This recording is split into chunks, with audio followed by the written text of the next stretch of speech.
Welcome to the DFS pregame show here on RotoGrinders. I'm Jordan Cooper, aka Blender Ed, Blender HD. You can follow me there on Twitter.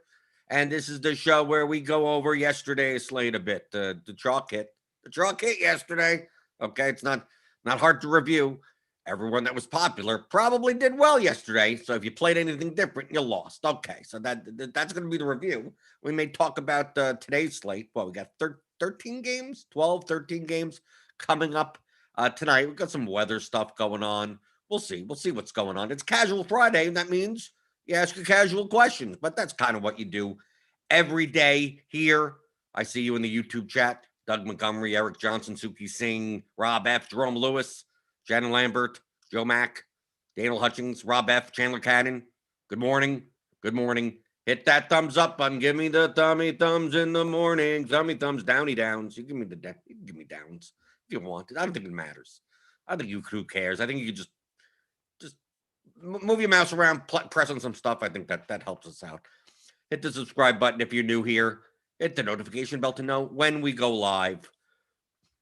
So feel free. Just post your questions, post your comments. What did you do yesterday in GPPs? So yeah, the Blue Jays, the Astros, pretty much chalk hit, right? With the Blue Jays didn't really hit. Like the stack really didn't get there, but they put up a lot of runs. The Astros got there. I mean, the Astros obviously, once Alvarez hits that grand slam, it gets there. Miles Straw has a good game. Correa, they're all in the high double digits, 20 points. Schwarber has 2 home runs. So the Nationals kind of get there, more as a 3-man, not as a 5-man. The Pirates, you needed Brian Reynolds, right? He got there. A bunch of them also. So there were multiple paths to win. But he pretty much, I mean, at pitcher, the chalk combination of Buehler Garcia was probably not the way to go. I mean, look at this ownership. I mean, look at this, right? On Draftkings, I played 4 lineups. So I played 3 lineups into the $88 contest and the 121 single entry, and then on FanDuel I played 150. I've been trying to do that more instead of just trying to do like large fields on both sites. Like it's like, okay, I could hand build a couple of lineups one place and then just do a full build the other place. So I played a lot of Anthony Kay. If you projected him to go over 80 pitches, he had one of the highest projections on the slate, and he was 4K. It was 4,000. Probably not as much of a play on FanDuel. You want guys that you almost want. You need 100 pitches. You need 6 innings, right, out of them. But on DraftKings, but I mean, he got owned 19%. But I was building a lot of lineups that was Garcia K and Joe Ross K. To me, I had a ton of Joe Ross on FanDuel because people didn't want to click. People don't want to click. In the bat, he was projected as high as Garcia and only like 2 points lower than Buehler. Right? He projected higher than Jose Berrios, higher than Nick Pivetta, but people don't want to play Joe Ross. It's against the Marlins at Miami. People don't want to click on a name. I'll click on a number. I just go by the projection. I can't just look at the projection and go, well, it's Joe Ross though. It's like, well, that's what he projects for. I didn't think about playing Tony Santillan. I was playing mostly Braves against him. And Pivetta had a no-hitter going through, I mean, they had a no-hitter with the relievers going through for a while. So I get it if you want to play Pivetta, I mean, and Carlos Martinez. Seems like a lot of sharper players played Carlos Martinez as an SP2 against the Pirates. I played some of him on FanDuel, right? Because he was cheap on FanDuel. Right? On DraftKings, I understand you need 2 pitchers, but Carlos Martinez wasn't as necessary on FanDuel, which means he'll be lower owned. So obviously those lineups burned, right? They didn't do anything. I had some. I think I had 10% or so. But I'm just surprised to see so many sharper players over the field on Carlos Martinez. Do you want to play a chalky Carlos Martinez? I don't. I definitely don't. It seems like people were going under on Luis Garcia against the Tigers more than going over on Carmart. Seems kind of odd. Well, I mean, I guess the difference in pricing, the difference in ownership, I guess I get it. Just play Pivetta. And because Pavetta's 9,500. Maybe that's why. It's like at least Carlos Martinez was like what 6,500 on DraftKings. Anthony K was 4,000. Play him. Just play him. Against the Orioles, the hapless Orioles. That's what it seems like. Seemed like the trend was under on Garcia, over on Carmart. So sharp players didn't do that well yesterday. That was the case. You could even take a look at the bats. Like just I mean, all I'm doing is pulling out like sharp player 150 sets, and I'm seeing for the most part less on the Blue Jays, a little bit under on the Astros, and heavily on the Braves. For their ownership, like I know Acuna wasn't in the lineup, but the Braves shouldn't have been. They should have been as owned as. I mean, yeah, they were close. Yeah, maybe they were close. 14% for Swanson, 12% for Albies, 11% for Freeman. Riley was 10%, but it just seemed like everyone. I mean, but I did the same thing on FanDuel. The main stacks I played yesterday on FanDuel were the Braves, the Reds, the Astros, and the Dodgers. The Dodgers were dramatically underowned across the board on both sides against Zach Davis, who have just managed to pitch 7 no-hit innings or whatever, 6 no-hit innings. The Dodgers had like a 5.5 total. And if you take a look here, I mean, you see the Astros, you see the Twins even. Look, you see Arias here, you see let's see. Okay, maybe not anyone else. I mean, Tyler O'Neill, the Cardinals were owned, which I guess I get. Right, the Nationals, okay. But where do we see? Where's? I mean, Cody Bellinger was 4,300. Where's he? I have to scroll all the way down. Muncy, 7%. Muncy, 7%. Where's? I mean, I can't sort this by team. I wish I can. But look, like Trey Turner on the Nationals was 4%, 4.5%. Soto was 4.9%. I had a bunch of the Nationals. But Mookie Betts, 4%. There you go. There's 4% Mookie Betts. Where's Bellinger? Bellinger was 9%. Okay. But in comparison to some of these other guys, I mean, Kyle Tucker was 20%. Wander Franco was still owned, and he was 3,800. Right? How many people played him? But the discrepancy in ownership, when I saw the ownership of the Dodgers, I mean, obviously the slate was over by that time. By the time the Dodgers game started, it's like, well, I don't have Astros, I don't have Vlad, I don't have Schwarber, I don't have Brian Reynolds or something. I mean, I don't. The lineup doesn't have Joe Ross and Anthony K. You're dead. It doesn't even matter at that point.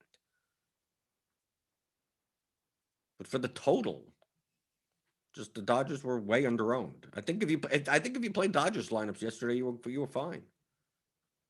Same for the Braves. Same for the Reds. The ownership was much more dramatic on FanDuel, by the way. Like here, it doesn't seem that bad. Like the highest owned batter was 20%. Vlad Guerrero was 33% owned in GPPs on FanDuel. 33. He was in a third of the lineups on FanDuel. Jordan Alvarez was like 27% owned on FanDuel. He was 17 here.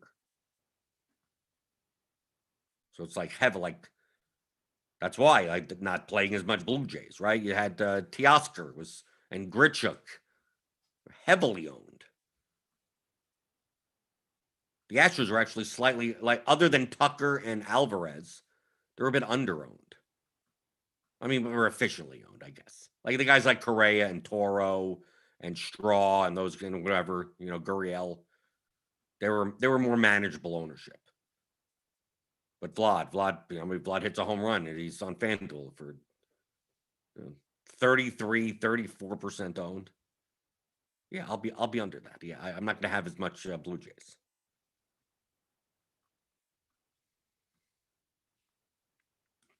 Looking through the YouTube chat.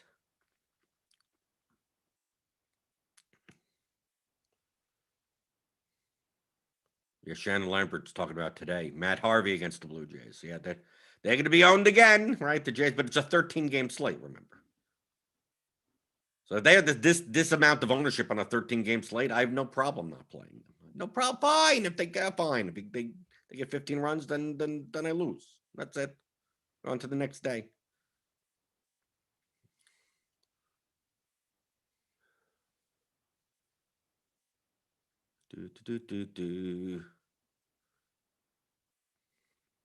People are talking amongst themselves.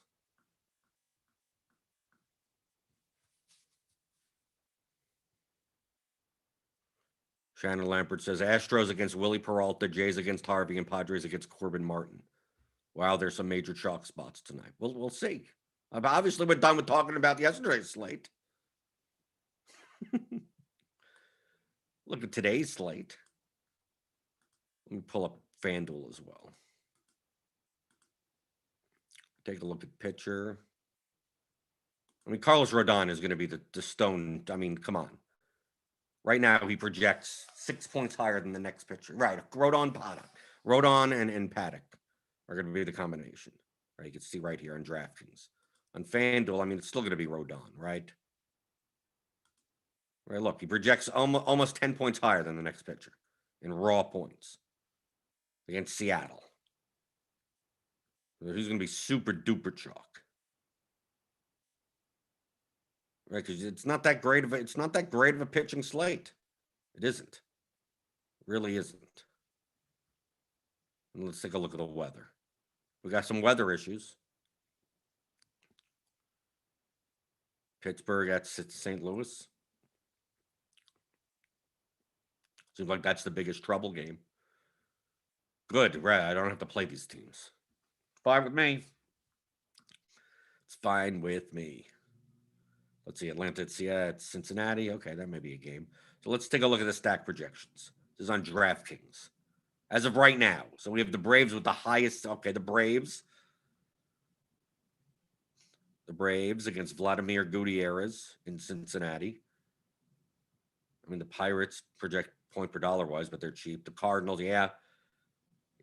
Pittsburgh at St. Louis on DraftKings at least. Those are going to be the cheapy cheaps. Cleveland Indians against Danny Columba. I don't even know who that guy is. Who's Danny Columba? Colombe? I have no idea. I mean, look at the pitchers on this slate. Jake Arrieta against the Dodgers. Martin Perez against the Yankees. Will Crow. Ugh.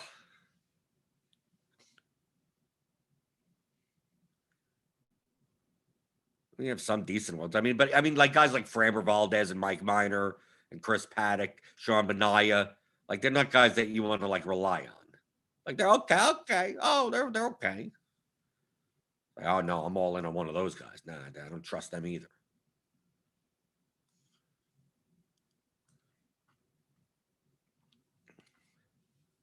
Uncrabby Cabby. Been working on my 150 max play, mostly in FanDuel. No matter what settings and exposures I set, my lineups continue to clump and never get deep enough into the green. I don't. Depends what you mean by clump. I don't know. I mean, that's way too broad, vague. There could be a million reasons why they would clump together. If you're not using enough unique players, you're going to get a very, very little diversity. Unique players one, you're just going to get a lot of the same lineups that look the same except for one person being different, and the highest projected ones of those. So you could have 150 lineups, and 100 lineups may look like almost the same two teams together.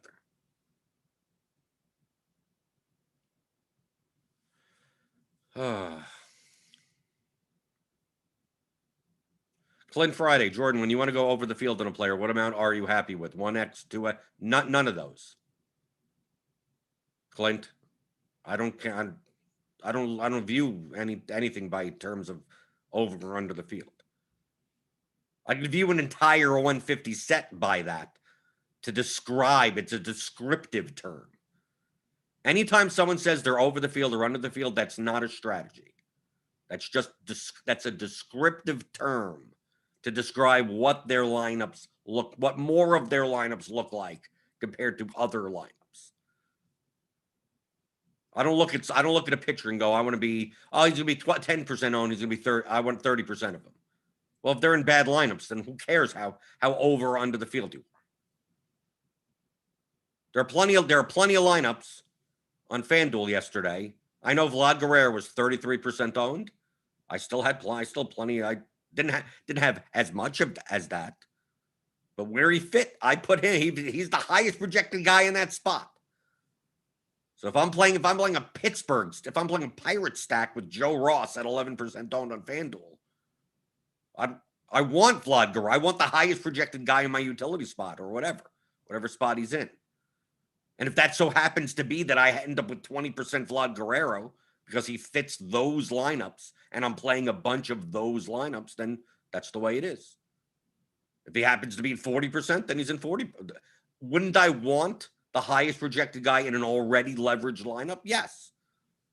So the more of those types of lineups that I'm making, if I'm making contrarian stacks, the more I'm going to get, Chalk, Tucker, Alvarez, Guerrero. I have plenty of Tucker, Alvarez, and Guerrero on FanDuel.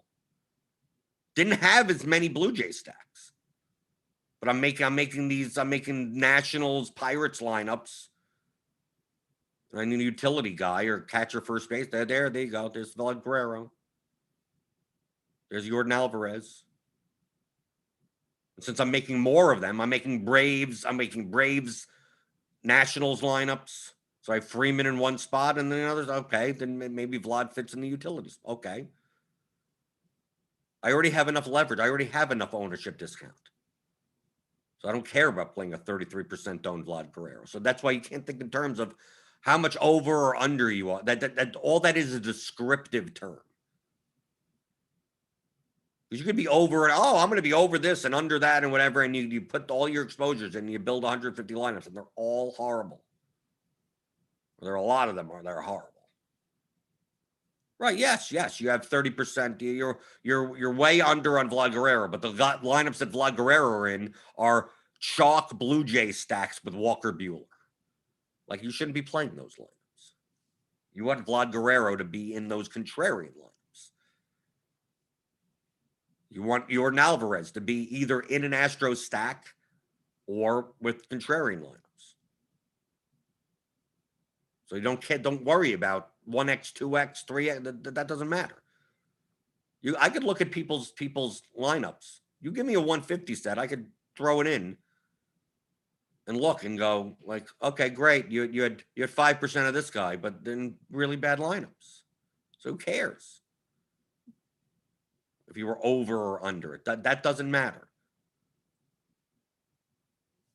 You shouldn't be starting from that. Anytime that a sharper player says over or under, they're talking about describing their lineup portfolio, not a strategy.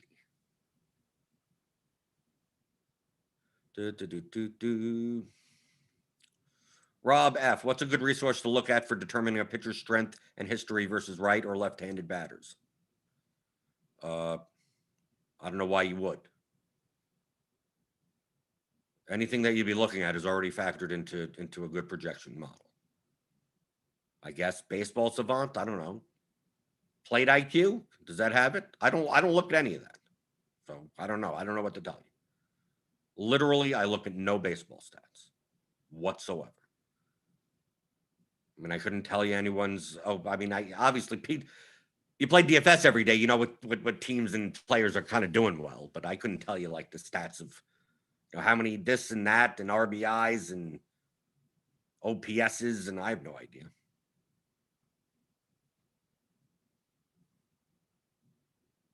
Jim Steele, hey Blender, do you start with stack or pitchers? What's more important to you? Or does the ownership dictate? I don't start with either of them. I play lineups. Until you understand, until you get to the point where you understand that it's lineups, not players, I'm sorry, I can't help you. I don't start with anything. I literally do not start with anything. I look at lineups. I'm looking at 10 players at once in a lineup.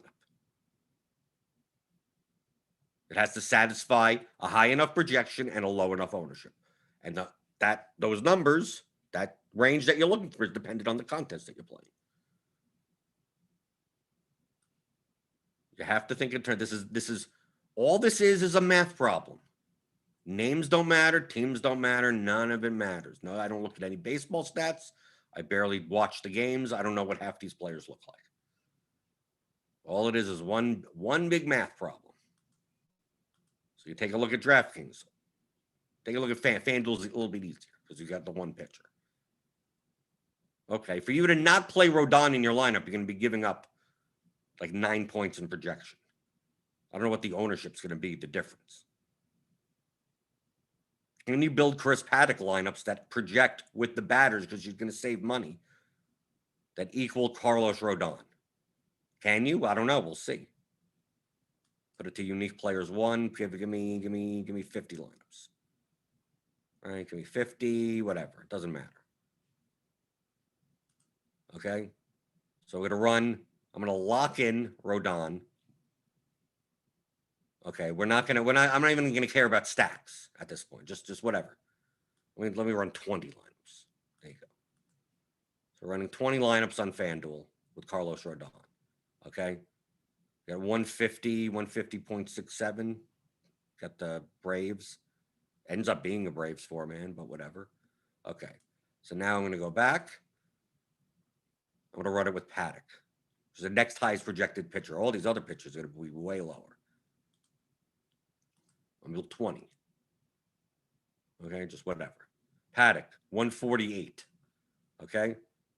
So look, even though you're giving up a lot of projection in pitcher, that extra money that you have actually makes some of these Paddock lineups, right? You see here, the best Rodon lineup, 151.67. The 20th Rodon lineup is 150.33. The best Paddock lineup is 148.76. Right? Let's go all the way down here. There's just one unique player, whatever. So the difference in the price, Rodon and Paddock, the difference in price is what? 2,700. That extra 20, and it's a gap of about, this is 9.5 points. You could find batters enough playing Paddock that you could make that gap in median to be what? Somewhere with 2.5. You could lop off 7 points from that discrepancy with bats. Okay? And remember in baseball, like on FanDuel, one swing of the bat could be 18 points, right? For a home run. But still, like 3 points is what? Is a hit, a run, a walk. Okay?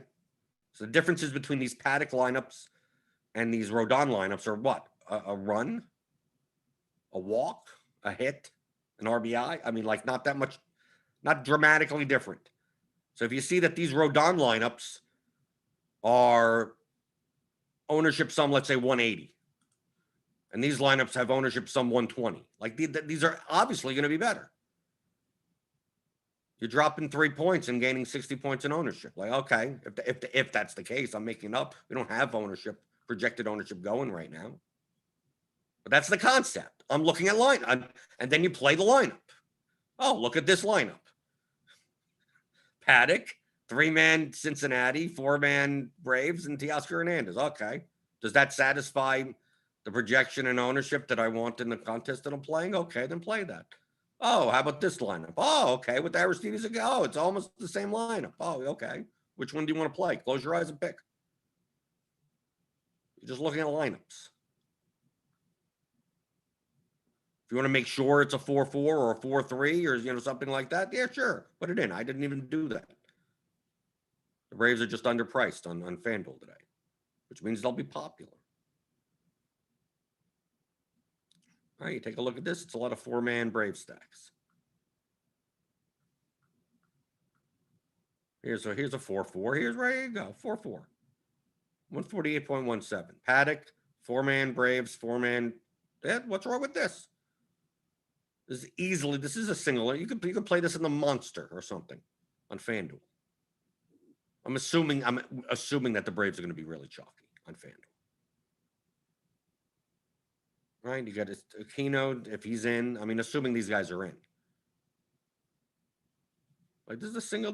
I mean, you could probably play in a large field. I don't know what the ownership is going to be of this, but this seems like if you want to play this in a small field GPP, this is perfectly fine. There you go. Done.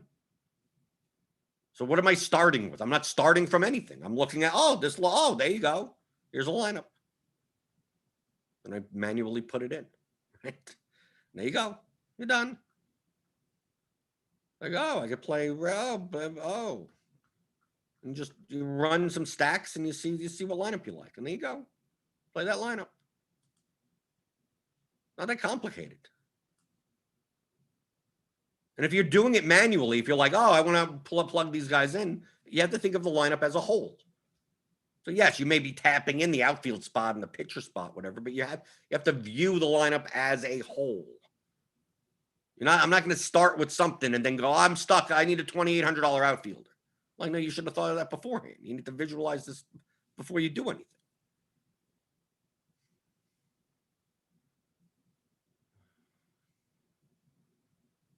Let's see. Chandler Cannon says, you weren't kidding, Blender. Once you get it, there are a lot of stupid questions. That's what I say. That's what everyone gets there. Everyone gets there at a certain point.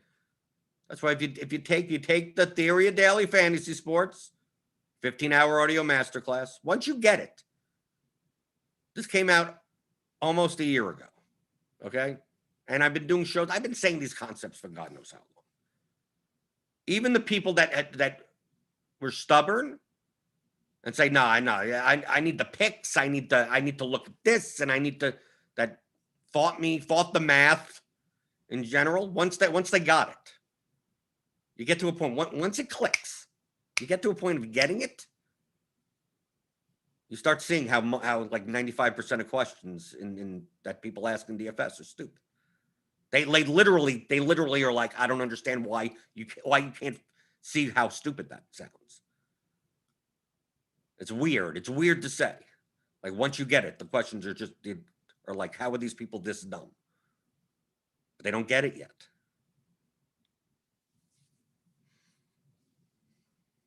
See, look, here's another one. Matt Stash. Blender, when stacking, how much do you try to avoid batters all over the batting order? I don't even care about the batting order. The batting order, okay, from a projection standpoint, like if we go, let's go to FanDuel, right? We'll go to a lineup, right? We'll go to Houston today, right? Hitter or whatever, Houston. Let's go to, right?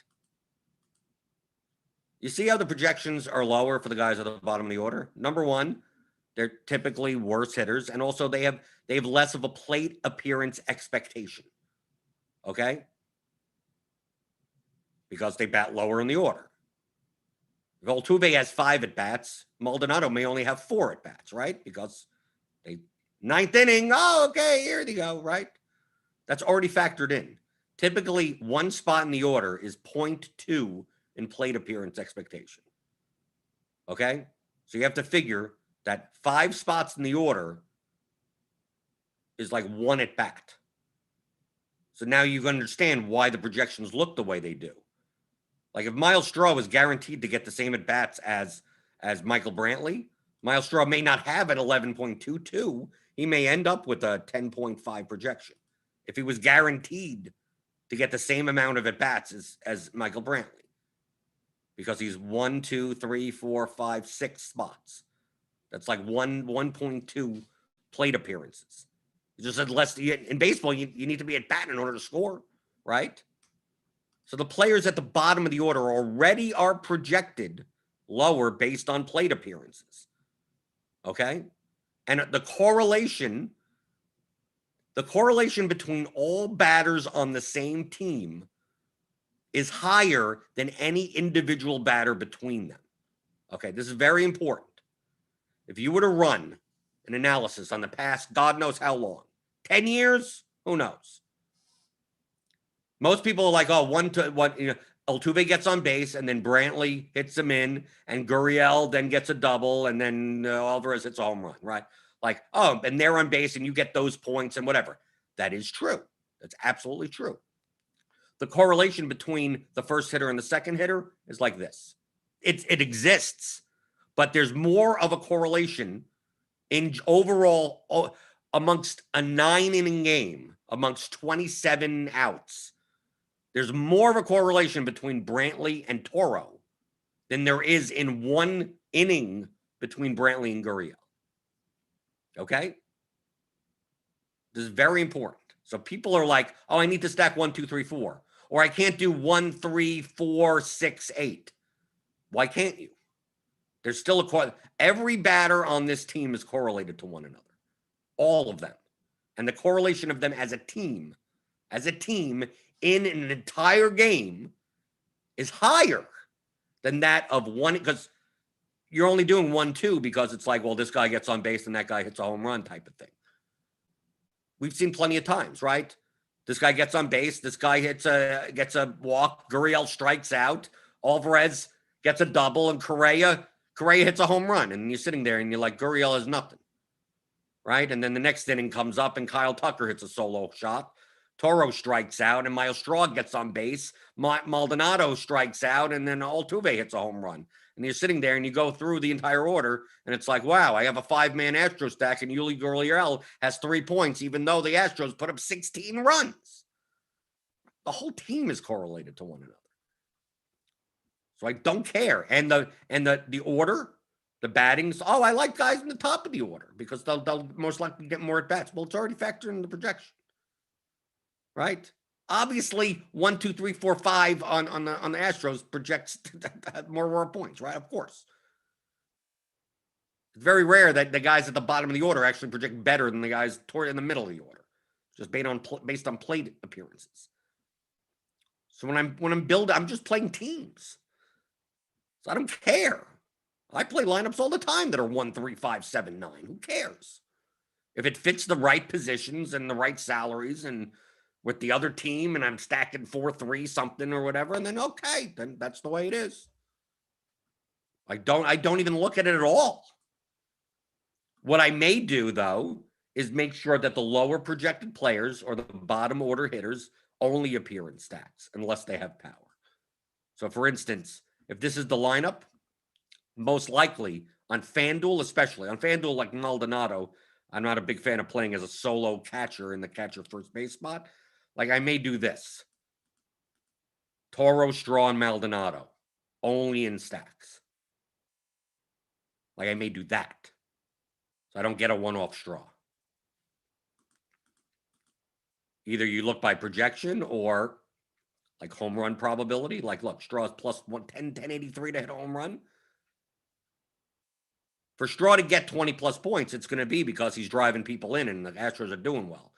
The likelihood of if he has a lot of points, the Astros stack probably did well also. So having him as a one-off seems stupid. You'd rather have the Astros stack, so you'd leave him only in stacks. That's the only thing that I do. But the batting order, I don't care. Oh, you 4, 5, 6, 7. But you can't do 3, 4. I don't care. It doesn't matter. Doesn't matter. I do not think of it at all. Okay.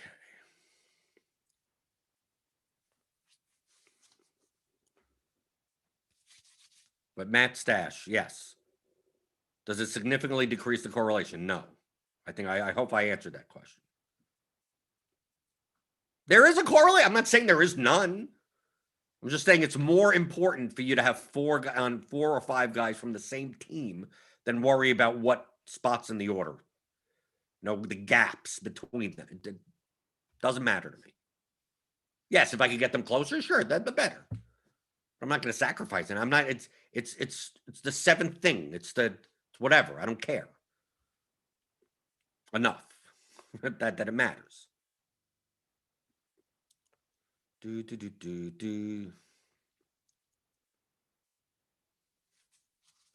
Dario Rosenstock has a perfect point.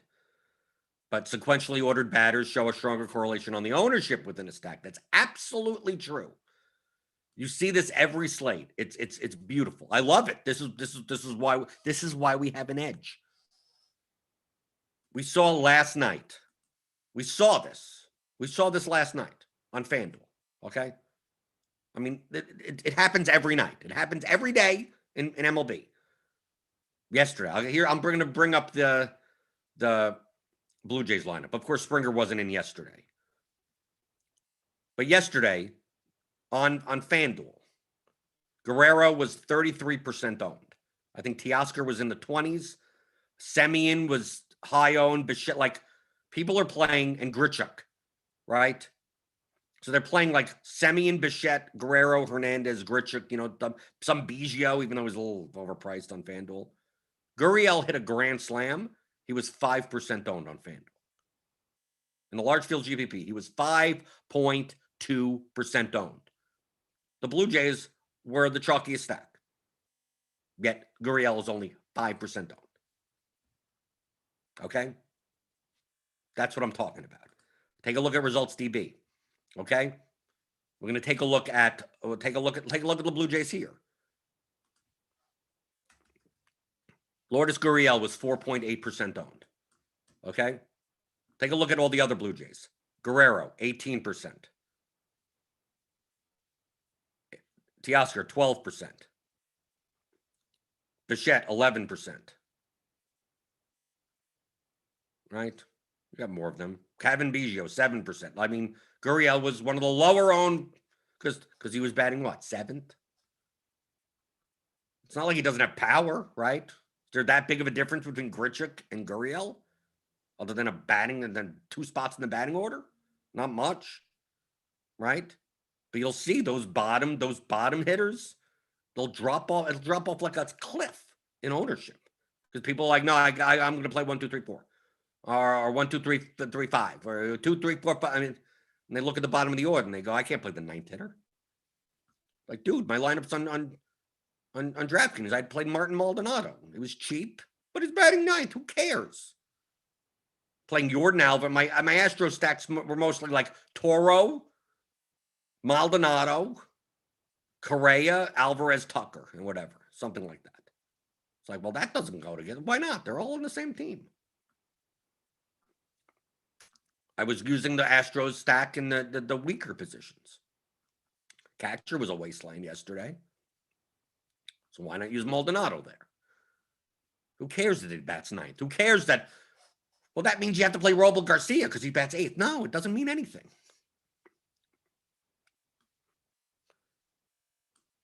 That's how you get Gurriel hitting a grand slam, and people bet you. What ends up happening is, I play Blue Jay stacks, but no Gurriel. Yeah, like most of the field. So why don't you play the stacks with that? And when I play chalk stacks, typically that's how I play them. Because too many people are going to play 1, 2, 3, 4. It's like, okay, let me throw out this guy, throw Teoscar, and put in Gurriel instead. Now the ownership of the entire stack goes way down.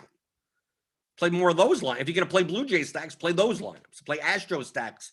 Play, take out Alvarez and throw in whoever at toward the bottom of the order.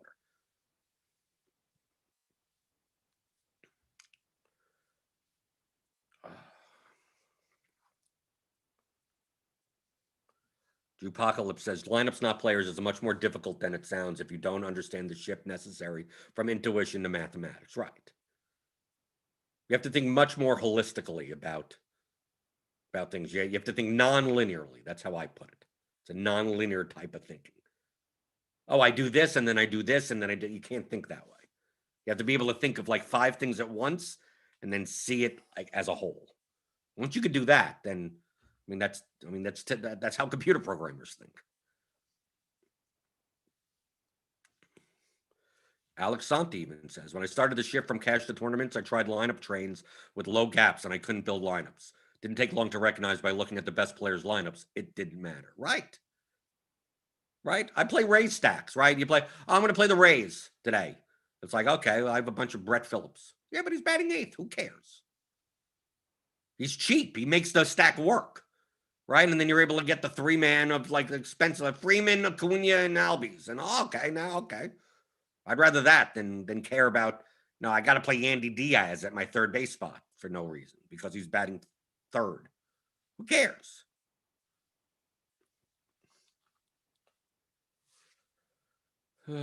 Let's see. Anything else posted in the YouTube chat? These are good conversations, right?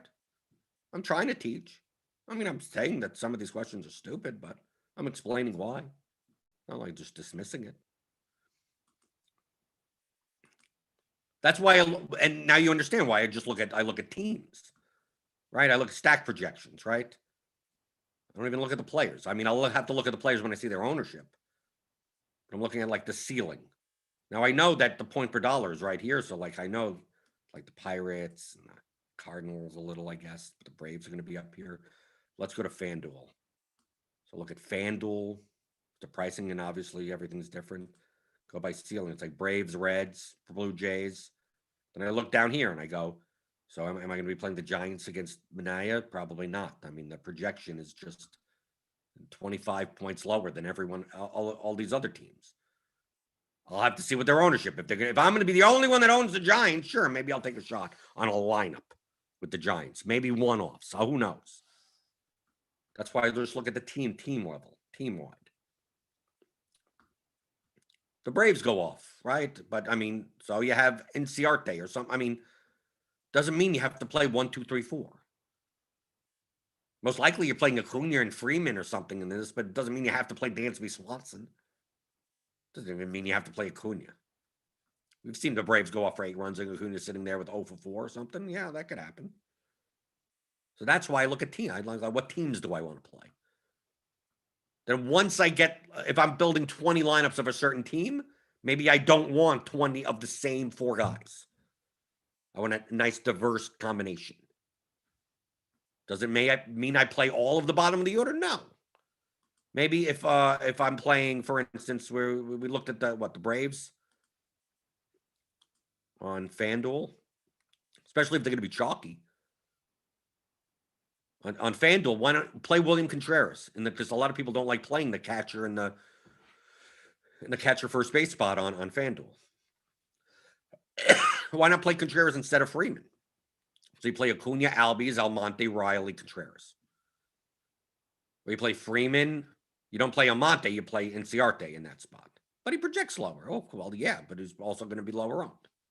Right? So, but most people are going to be like, I'm just going to play 1, 2, 3, 4, 5. Right? I mean, they're going to do some combination up here. Got to play Acuna, got to play Freeman. Albies in the second base spot. Maybe they skip Almonte, but they're going to play Swansea or Riley or whatever. I mean, that's what a lot of Brave stacks are going to look like.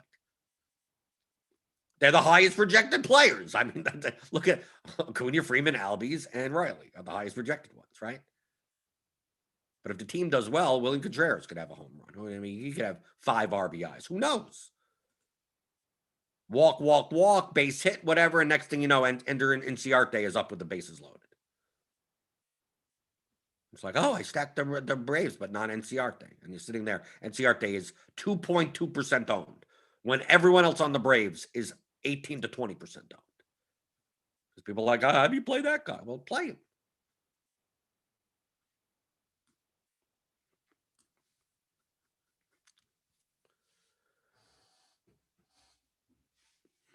Dario Rosensack, this may not be the correct forum, but I've been sort of curious lately about how people simulate outcomes. Do people use a Monte Carlo type simulation? Yes. What other way would you be doing it? I mean, I guess some people could simulate the actual games. You have to use Monte Carlo, but there has to be some type of correlation coefficient between the players as well. I mean, you could do a Monte Carlo with just individual players, it just wouldn't be as accurate. The difference being is that you typically, if Acuna does well, it's not you can't simulate Acuna's outcome and then Freeman's outcome be completely unrelated to that. Obviously, they're going to be correlated in some way. So you could Monte Carlo each individual player and do something like that, but it's not going to be nearly as accurate as simulating the teams. So if the team does well, obviously it raises the projection of everyone on the team. So they have to be, depending on the coefficient that they're, that they're correlated to each other. But that would be a simulation, yes. Mike Gray, when trying to leverage off chalky pitchers, how far do you go using batters versus these pitchers? Full stack or cheap one-offs to maximize leverage? I use whatever the lineups. Remember, I don't look at players. I look at lineups. Can I build a lineup that leverages off that chalky pitcher, that uses 5 guys on DraftKings and 3 of whatever, and 2 pitchers, that projects high enough with low enough ownership? If the answer is no, or there aren't many of them, then maybe I don't. If there are, then I do. It depends on the lineup. I don't go out of my way to like, oh, this guy's going to be Chris Paddock is going to be chalk today, right? He's going to probably be a chalk SB2 on DraftKings, right? He's facing Arizona. Okay, where's Arizona? What do they look like? 2.95. They have one of the lowest totals. Look at these projections. How are you going to build a lineup with a good enough projection with a 5-man stack of the? I mean, yes, I know you're getting extra relative value, but like to me, at this projection, at these look how low. No one's above. They're not even hitting 7 on DraftKings for any batter. Paddock would have to be like 60% owned for me to for the relative value for me to even worth play. Can you play like a 3-man at 1 off? Yeah, I guess so. I don't see a 5-man stack. If you build a 5-man stack with I mean, what do these lineups look like? The projection is going to be ridiculous. I mean, yeah, the ownership's going to go down, but it may be too far of a projection change. So, well, that's what you gauge. That's what you're gauging. Now, if Paddock's only going to be 20% owned, then it's not even worth it. But if Paddock's going to be 60% owned, then these numbers kind of go up because they're negatively correlated with Paddock. So, yes, these are the medians, but their ceiling outcomes are directly directly negatively correlated to Paddock's ceiling. So the higher owned that Paddock gets, the more worthwhile it would be, the more boost that the projections for the Diamondbacks would get. Because if Paddock gets rocked, you're killing 60% of the lineups as your Diamondback stacks go up. But if Paddock's going to be 10% owned, you're only going to be doing that to 10% of the field. So it wouldn't be worth it probably at these projection levels.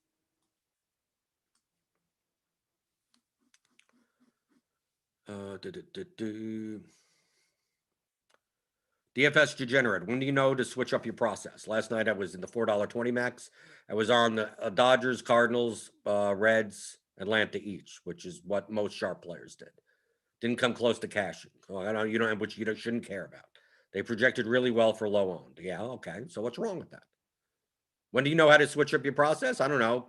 Probably 500 to 1,000 slates. I'm serious. And you go 500 to 1,000 slates. That's like years. That's right. That's right. The way that I judge primarily on my process is in RotoTracker. My aim in GPPs is to get to the top, is to get 1% lineups. Okay? From there, it's all variance. My goal is I want first place equity. I want my lineups to get towards the top. I don't care about cashing.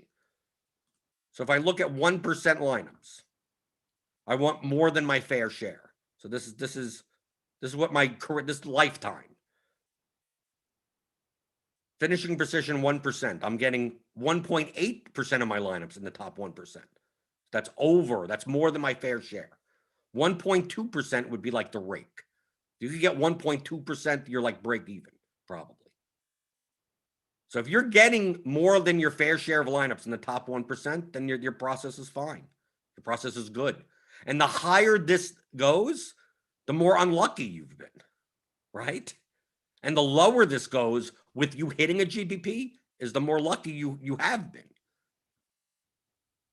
So if you've only placed in the top 1%, 0.8% of lineups, and you've won 2 of them, you've gotten really lucky. You've gotten really lucky. But I know some people that, over the course of a season, in the top 1% are placing like 2.83% in the top 1% and haven't won one. 3rd, 5th, 8th, 12th, stuff like that. That's just you're on the wrong side of variance. But they're not going to change their process. That's the whole goal, is to get your lineups up there. So that's how I judge my GPP play. How many lineups am I getting towards the top? In the top, I don't care about the middle. I don't care about 19, 20, these over here, the cash line type of stuff. Who cares? I care about the top over here. So you go through. We could even look at like entry date. Let's go to I updated this a couple of days ago, I believe. Let's go to MLB season. This MLB season. Okay. All right, this MLB season. I've been complaining about steak knives, right? You hear me talking about I'm getting up there, but just getting the steak knives. Well, there you go. This is what it's showing.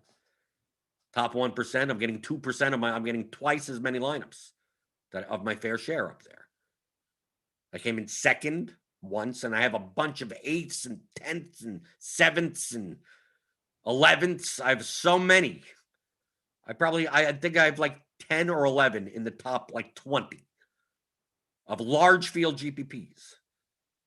1 second, and then like everything else is kind of like in that 7 to 15 range. So it's like the process is good. I'm getting unlucky. I'm just not getting all the way up there. I'm getting all the way up there, but just the payout structure between first and 10th is ginormous. That's why I like flatter payout structures.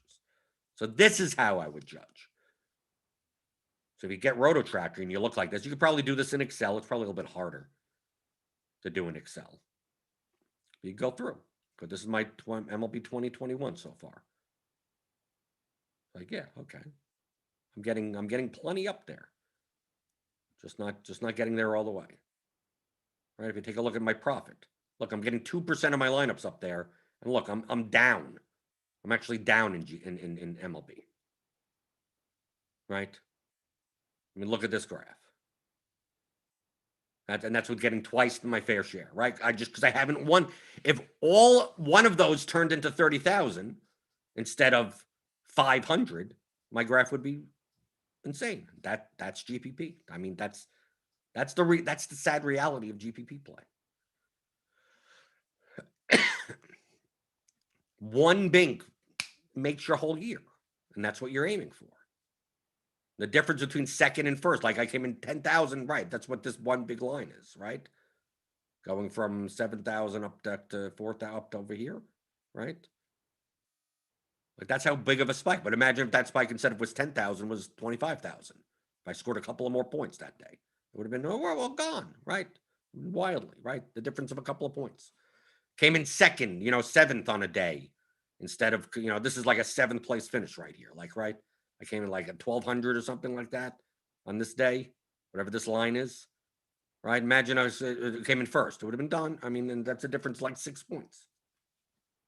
So that's how I judge. Because your goal in GPPs is to get lineups in the top 1%, top 0.5%, top 0.1%.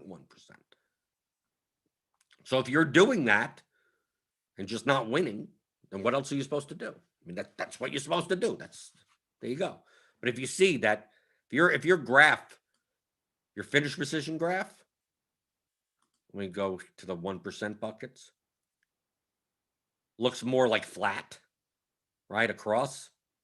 Over here, maybe a little dips and up over here, then you're whatever you're doing, you're not playing well enough. You're either playing the more that you see in this range, this min cash range, if you see a line that is low here but more bell curvy, that means you're playing too safe. Okay? So like in this min cash truthfully in this min cash range, you should probably be under. Right? This should look more like a reverse. You should actually probably have more lineups that are above over here. Just that some of these large field contests, it's almost impossible to come in this low. There are so many bad lineups. But if you see a lot, if these bars are up here in the 16 to 30, 28% range, that means you're playing lineups that have high projections and no leverage. So you're min cashing a lot of your lineups, but you're not getting enough in the top 1%. That to me, this is how you judge. More so than like your results, than the raw money or the ROI number. But obviously, you need a large enough sample size for this. Yeah, after a week, like a week, that's nothing.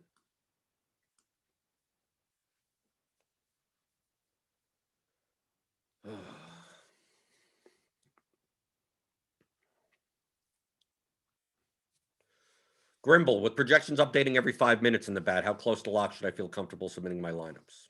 Half an hour? What else is going to change? Once the lineups are in, that's all that really matters. It's the same pitcher. Occasionally the umpire will change, but I don't think that it'll matter that much. So no, I'm typically building my lineups, half an hour before lock. Putting stuff together an hour before lock. I mean, once the starting line, I mean, it's sometimes the Angels lineup isn't in. Sometimes the Dodgers lineup isn't in. Sometimes you just have to guess and prepare the late swap. Right? Because there's going to be a difference, right? Is Chris Taylor batting second or is he batting seventh? Because that's obviously going to change his projection a little bit. Obviously, it depends on who's in the lineup, right? Obviously. Zach McKinstry's leading off out of nowhere. Okay. And he's 2,200.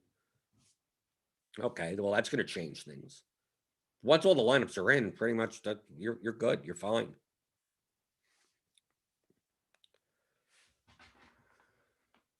Jenna Sandy, in the $12 single entry on DK, considered a large field GPP? No. Large field GPPs are thousands upon thousands. You pay a little money at $50,000 a first.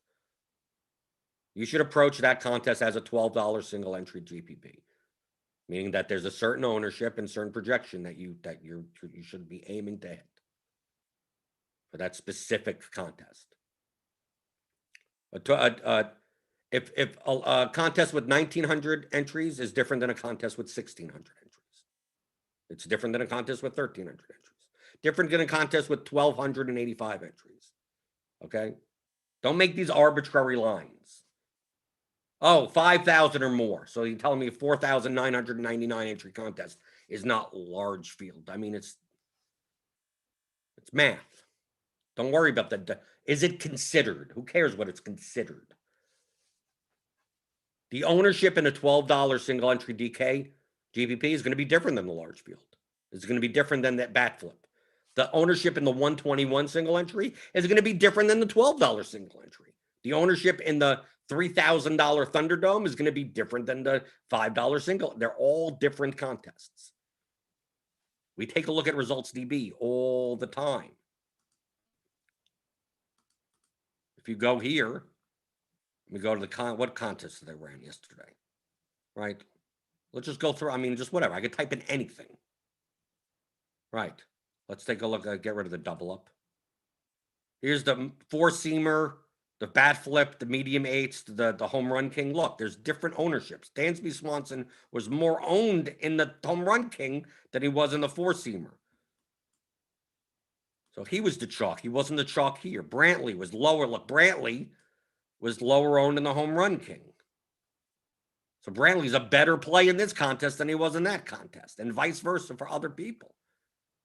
Right? They're all different contests in different sizes and different ownerships. Tyler O'Neill is 9% here and 13% there. Is he worth playing at 9% versus 13%? There's going to be a difference. Tyler O'Neill's a better play when he's lower owned, obviously. So yeah, so if he's going to be higher owned here, it becomes less and less plus EV. So that's why you have to judge the contest that you play. And obviously, single entry contests, 3 max contests, smaller field contests, the chalk tends to be chalkier because people play too safe. I only have 1 entry. I have to play the Blue Jays. So the Blue Jays will be more owned, or the Astros will be more owned, which then means that you get more leverage by not playing them versus the amount of leverage you get if you play in the bat flip. They become twice as owned in your single entry contest. It makes it even easier to not play them, in my opinion. Like on DraftKings yesterday, I played Vlad Guerrero as a one-off. I hand-built 4 lineups. I played no Blue Jays. Other than Vlad Guerrero as a one-off in a lineup that it called for him to be there. He's the best rejected guy, and I needed first baseman in that lineup. Okay, there you go. Plug him in. Only because in the $88 medium eights, he was going to be more owned. I mean, the Blue Jays were more owned in those contests. Not by 1,000,000%, but enough so that it makes it less and less positive expected value.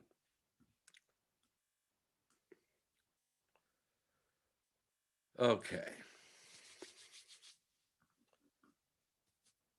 Mitkumar Pandev, what do you think about Nola versus Walker? I'd say to just look at the projections or whatever number's higher. That's the best play. There you go. Nola versus Walker. Are they on the slate today? Is that the early slate? Yeah, I think that's the early slate. Whatever the projections say. I don't even know why people even ask me. You have to get a projection model. Either get your own projections or whatever your projections say. There you go. There's the answer. Or you should subscribe. You could subscribe to RotoGrinders Premium. Click on the link in the description. Get $10 off your first month. Get the Plate IQ projections. Or you get the bat. That's extra. If you want to get the bat from Derek Carty, go pick that up. If you don't understand the concepts I'm talking about, feel free to pick up The Theory of Daily Fantasy Sports. How to think like a professional DFS player. All these concepts are in there. So, you could go back and watch every pregame show I've ever done. I'd probably get in pretty much everything that's in this course. If you want a one-stop reference guide, 15 hours, structured like you're in a seminar teaching you step by step, there you go. You get that. Theoryofdfs.com. It applies to, it does not just MLB. This is why good DFS players are good in all the sports. All it is solving math problems. That's all this is. Solving math problems better than other people. Or exploiting other people's biases because they don't know, oh, I'm not going to trust the math.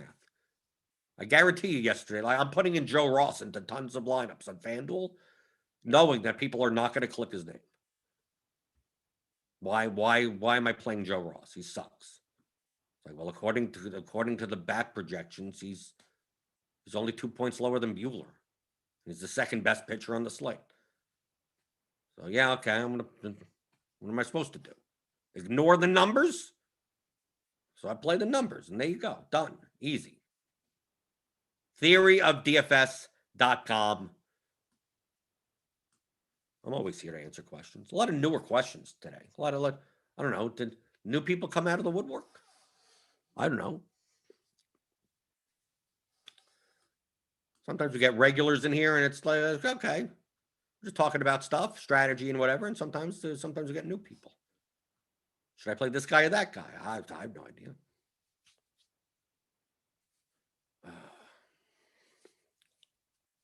Jenna Sandy says, I think I got it. There will be chalkier lineups and smaller field GPPs, which means I need to play lower owned stacks. Not necessarily. Smaller GPPs means you don't need to be nuts. You don't need to drop your projection 30 points. Like you don't need to. You don't have to beat so many people. So you don't, on a 13-game slate, I'm going to play the lowest projected. Probably not. In the smaller field GPP, it means the chalkier. If the top stack that everyone's going to play is the Blue Jays, and the next is the Astros, and the next is whatever, you could probably play the third or fourth stack and not worry about ownership. Just and play the two best pitchers even. Get a high projection in your lineup.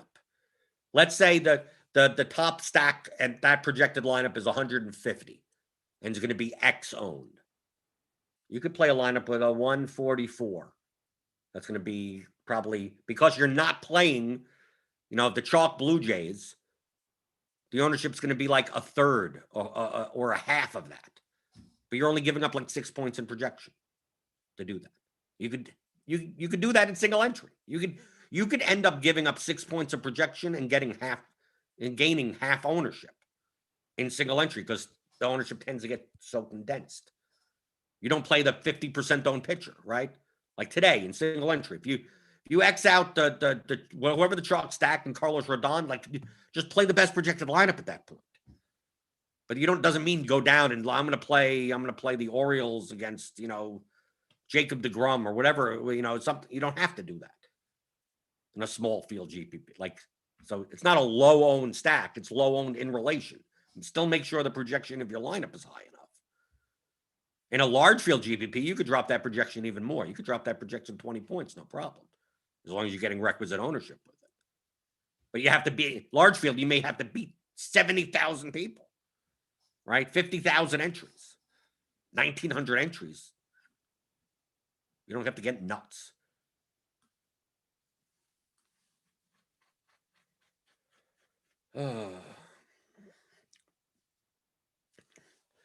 DFS degenerate. How often are you to fade the chalk pitcher versus get different with the bats, like today with Paddock and Rodon? However amount that I should do.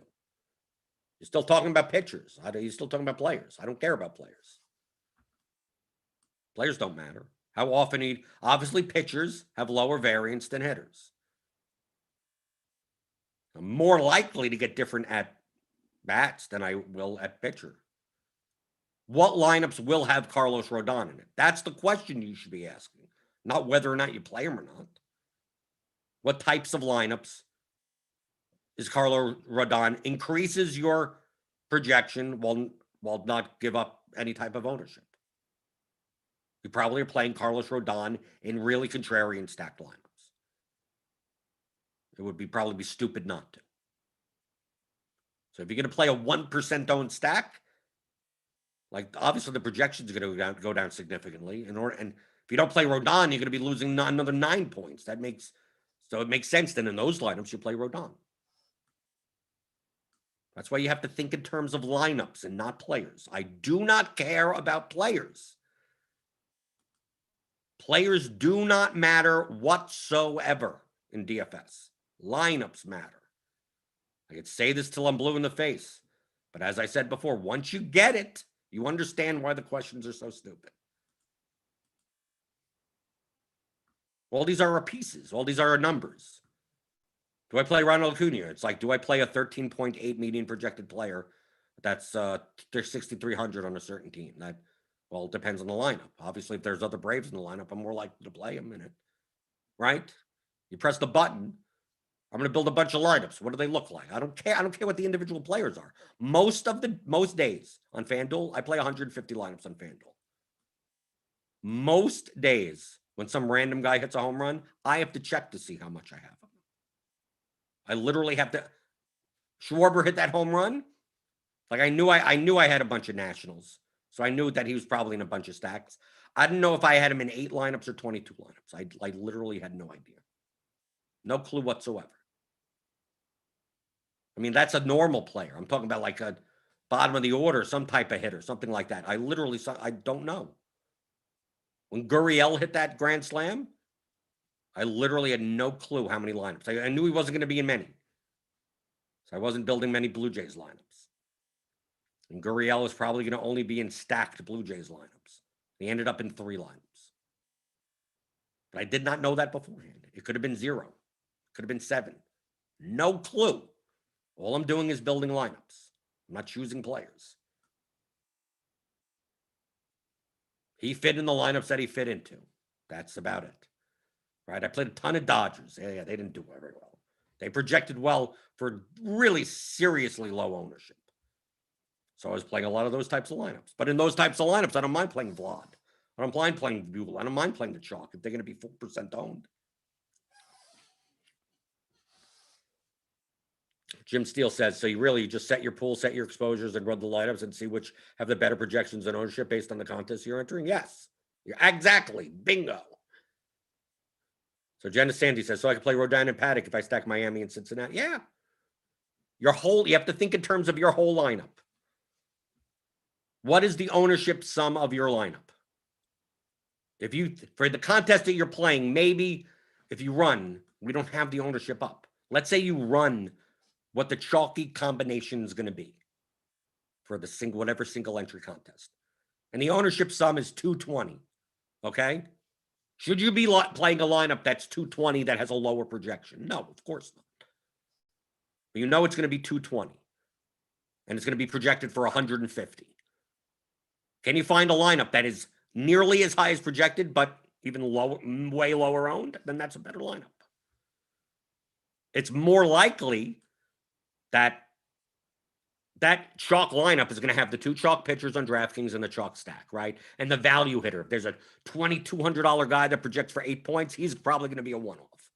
Like you could visualize what these lineups look like, what these chalky type lineups look like. And you just go, well, I could still play that chalky bats if I just get rid of the chalky pitcher, right? So if you want to get rid of Rodon and play someone else, okay, now you're removing his projection, inserting someone else's projection, and dropping the ownership. But how much projection are you dropping from Rodon to someone else? And how much ownership are you gaining by dropping the projection? If you're dropping the projection 9 points and you're only giving up 10 points and on 10% in ownership, that's probably not enough. Probably need more ownership discount. So yes. So if you play Rodon and Paddock and you play 2 off the board stacks, yeah, then sure, you could play the 2 chalky starting pitchers because your overall ownership of your lineup is still fine. Or you want to play the chalk stack? Well, don't play Rodon in that lineup, right? Your lineup's too chalky, right? But you can do either way. Which one? That is what ends up happening. Which one do you do?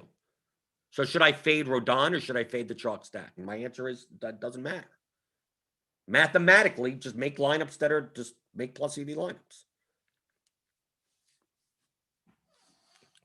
Dario Rosenstock, I have a question about building unique lineups in MMA.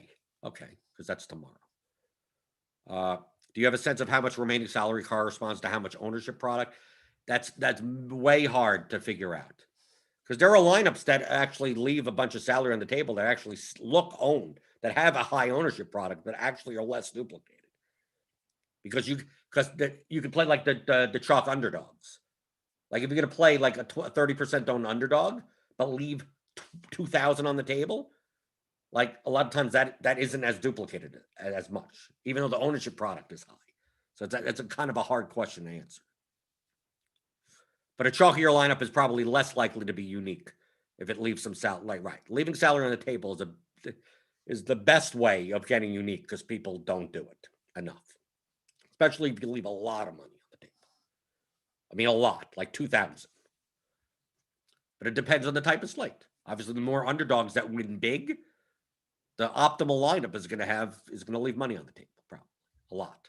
Right? Yeah, you have some $6,800 and $7,200 guys that put up 120 points. The guy that's 9,000 that puts up 95 ain't going to be in the optimal lineup anymore, right? I mean, like the optimal lineup could easily just leave 1,500 on the table. So you treat DJ Doug, you treat MMA like it's a showdown. MMA, I'm trying to build as unique lineups as possible. As unique as, and it do the same exact thing. What's the projection? What's the ownership? It's the same concepts. The same exact, you play every sport the same exact way. If you look, there's a reason that you take a look at the RG leaderboard. Oh, it's the same people that are good at like every sport. What, do you think they know every sport? No, most of them don't even watch the damn sports. I don't. I don't know if I've watched an NBA game this year at all, and I made plenty of money. When do I ever watch NBA? I don't. It's the most projectable sport. So I just do the math and throw in a bunch of lineups and wait for the money to come. That's most of DFS. MMA, build. I'm going to build 100 unique lineups and see who's over and under owned based on their inside the distance lines, and there you go, done. Crank them out and hope you bink once a year. That's it. It's math. Would you understand that it's all math? You'll see it gets much simpler, and you see that most of the stuff you look at is stupid. It's either already factored into the projections or it's just you succumb way too much to bias. Well, this guy is going to get a revenge game against who cares? In the grand scheme of things, in the long term, it doesn't matter. None of it matters. But it matters that you hit the thumbs up button. Hit those thummy thumbs on your way out the door for Casual Friday. Hit the subscribe button if you're new here. Hit the notification bell to know when we go live. We got Grinders Live coming up later today. I'm on Grinders Live with Dean at 5:30 today and 5:30 Eastern and 6:30 crunch time for premium members. So go sign up to RotoGrinders Premium with the link in the description. Get $10 off your first month. And I'm always in the Discord. You could always ask questions there and stuff. So I'll see you back on Monday. A little long episode. Some new people here, some new questions. It was good. It was pretty good, right? Because I'm here for you guys every Monday through Friday, 11 o'clock Eastern, for the DFS pregame show on RotoGrinders.com.